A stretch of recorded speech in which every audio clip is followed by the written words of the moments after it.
All right, I'm gonna teach you guys the cheat codes to life. Are you ready? It's called the laws of the universe. The laws of the universe are 12 laws that are basic science on how our world around us functions.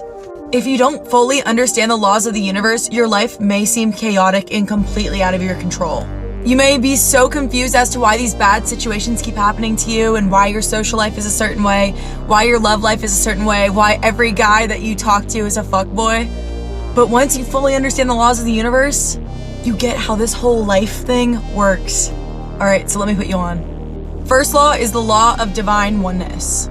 This law states that everything is connected to everything else. We are all energy.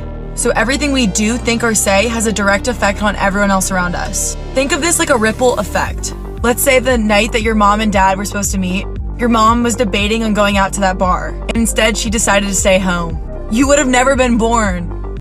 Second law of the universe is the law of vibration. Everything in our universe is constantly vibrating at a certain frequency.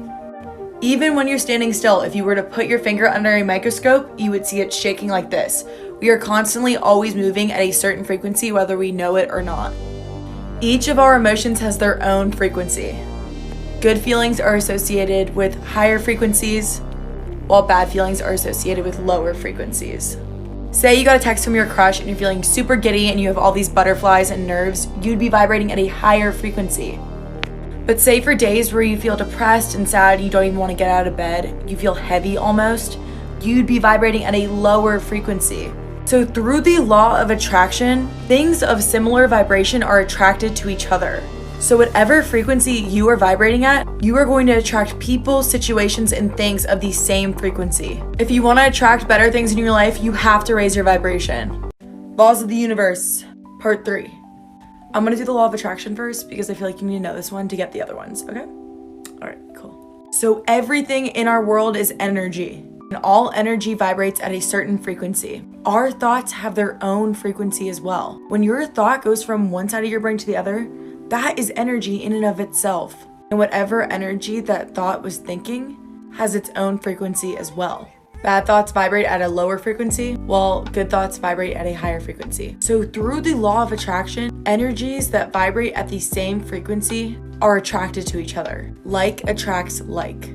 This makes sense to why negative people like to be around negative people and positive people like to be around positive people. It's because they're vibrating at similar frequencies. So whatever frequency your thoughts and your beliefs about yourself are what you are going to attract back into your life. So you need to start thinking thoughts of a higher frequency if you want to attract good things. Part 2 to my law of attraction video. Okay. Stop. So through the law of attraction, we establish that like attracts like. Things that are vibrating at similar frequencies are going to be attracted to each other. So our mind controls what we attract into our life. So your mind consists of your conscious mind and your subconscious mind. Your conscious mind is what you're thinking right now. What am I going to eat later today? What time am I going to go to sleep tonight? While your subconscious mind is conscious thoughts that you've repeated to yourself over and over again that now you believe it to be true about yourself. Our subconscious mind controls what we attract into our life. These can be beliefs that we've established recently, or these can be beliefs that we've had since our childhood. So if you want to change something about your reality, you have to feed your subconscious mind thoughts of what you want to be true in your life over and over again, and it will eventually become a belief. Fourth law of the universe is the law of correspondence. This law states that life is basically a mirror. What's happening in our inner world will reflect in our own personal reality. If your thoughts are hectic and stressful, your world will be also. And if you're total bliss, your world will also be that. Let me break it down for you so you understand a little bit more. In our brain, we have something called a reticular activating system. Because we are exposed to so many different things every single day, our reticular activating system acts as a filter and only stores data that will validate your beliefs. So if you have some negative beliefs about the world, your reticular activating system will be naturally programmed to seek out the negatives in every situation. Thus, your brain will only remember the negatives of everything, and you start to invite pessimism and problems into your life. However, if the things you focus on are positive, your reticular activating system will only focus on the positives in every situation. Our RAS is developed based on what we're focused on. To reprogram yours, you gotta switch your focus. Fifth law of the universe is the law of inspired action. So we've established that everything is energy, and by thinking positive thoughts, we are going to attract more positive things into our life. However, thinking positive only gets you so far. In order to accurately attract something into your life, you have to take action that supports your thoughts and your dreams in order to get there.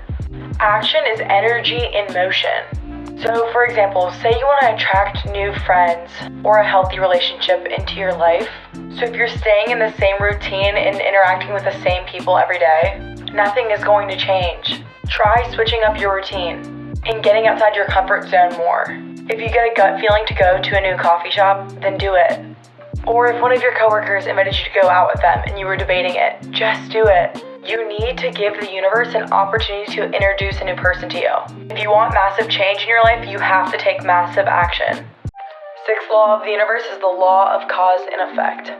This law states that every action has a reaction or consequence. I don't know if y'all remember this, but every action has an equal and opposite reaction.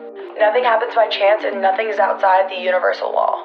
So whatever you put out into the universe, whether it's good or bad, it'll eventually come right back to you. This is what karma is. If you're putting out good energy into the world, like complimenting people, helping others, being grateful for what you have, then expect to receive that good energy back. However, if you're a very negative person and you may be a toxic friend or toxic in your relationship and just constantly judge other people, expect to receive that same negative energy back. Whatever we put out into the universe will eventually always come back to us. Seventh law of the universe is the law of compensation. This law is the law of cause and effect in our material world. This states that the good that we do eventually comes back to us in different forms, matching the same exact energy. It's all about reaping what you sow. Your future consequences are shaped by your present actions. For example, say you bought a coffee for someone that was in front of you. You decided to pay it forward. That made the woman in front of you so happy and so grateful that you did that.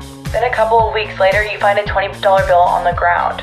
This is the universe rewarding you for being a good person. The visible effects of our deeds are given back to us through money, gifts, inheritances, friendships, and blessings. So if you buy a meal for someone, expect to eventually receive that same energy right back. We're back. Laws of the universe, you already know what it is. Come on out. Come on. You know. Okay, cool. Eighth law is the law of perpetual transmutation of energy. So everything is energy, and energy cannot be created nor destroyed. It can only be transformed from one form to the other. So I like to use the water cycle as an example of this. So the same water that's in this lake eventually evaporates into like a mist, and then those same water molecules form a cloud. So those are the same water molecules throughout the entire cycle. They're just changing different forms. So the law of perpetual transmutation of energy states, all energy in motion eventually manifests into physical form and can manifest back into energy.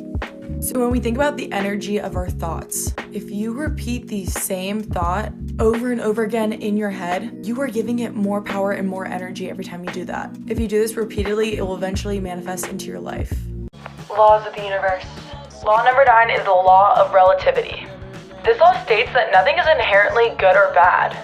Everything is a spectrum of expression, and there's always more than one perspective to view every situation in our life. We are the ones that give meaning to things, and we are the ones that decide if things are good or bad. So for example, the way that you view people around you, how you rank them in your mind, shows more about yourself. How you rank people shows what characteristics and traits that you value in people.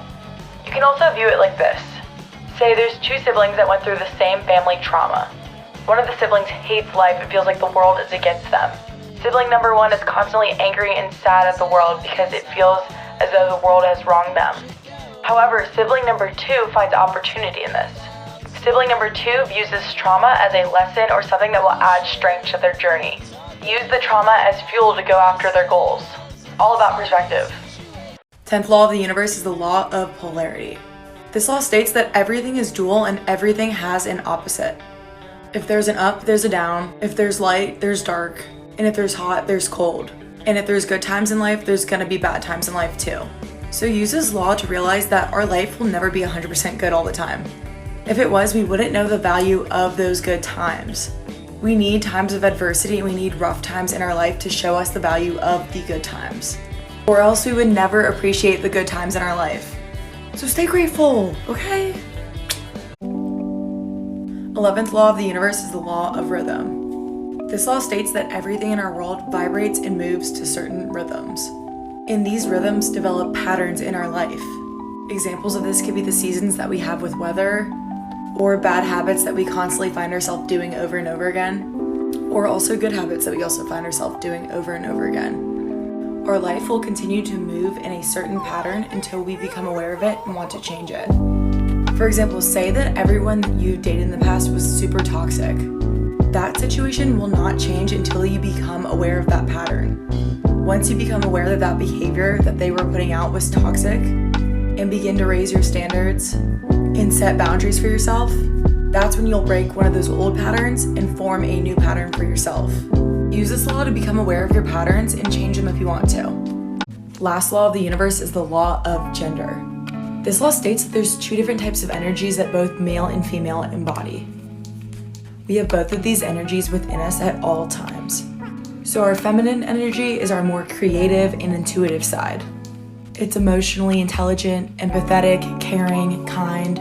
When we get gut feelings about things, this is our energy that we're using. Our feminine energy is all about connection and letting things flow.